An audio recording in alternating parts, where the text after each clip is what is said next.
Chevrolet Aveo haqida to'liq ma'lumot o'zbek tilida.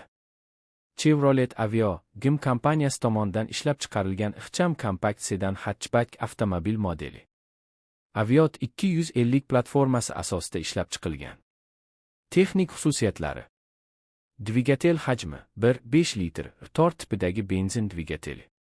Maksimal quvvati taxminan 78 kW, 106-110 ot kuchi, burilish momenti 141 Nm, taxminan 3800 aylanish daqiqa. Uzatma qutisi standart 5 pog'onali mexanik, ba'zi bozorlarda 6 pog'onali avtomatik versiyasi ham mavjud. O'lchamlari va tortish kuchi: uzunligi tort 1300 ot, tizim eni 1690 mm, balandligi 1505 mm. Vazni va bolishi avtomobilning xohlagan versiyasiga qarab taxminiy og'irligi va boshqa hajmlovlari farq qilishi mumkin.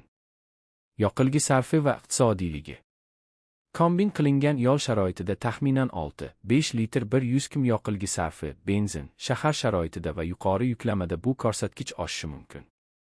Funksiyalar va jihozlanishi: ABS, antilot brake sistem va EPT kabi tormoz tizimlari, isfiq bola kreslosini o'rnatish uchun moslanganning mavjudligi avtomobil xavfsizligi va qulayligini oshiradi. Avtomobilda avtomatik transmissiya versiyasi va elektro uskunalar, masalan, elektr oynalar, markaziy qulflash, ogohlik tizimlari turli bozorlarda tanlovga bog'liq. Ishlab chiqarilishi va bozordagi tarqalishi: ushbu model O'zbekistonda GM Uzbekistan tomonidan 250 platformasi asosida ishlab chiqariladi. Ishlab chiqarish loyihasi uchun 104,2 million investitsiya yo'naltirilgan.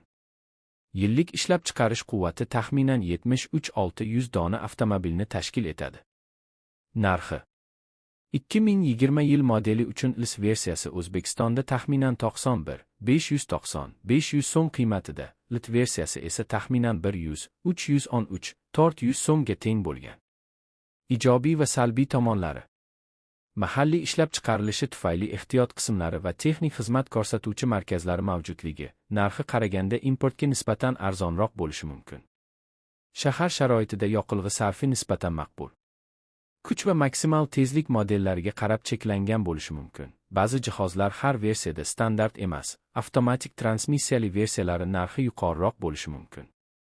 Agar xohlasang, aynan O'zbekiston bozoridagi eng yangi model xususiyatlarini ham topirib bera olaman.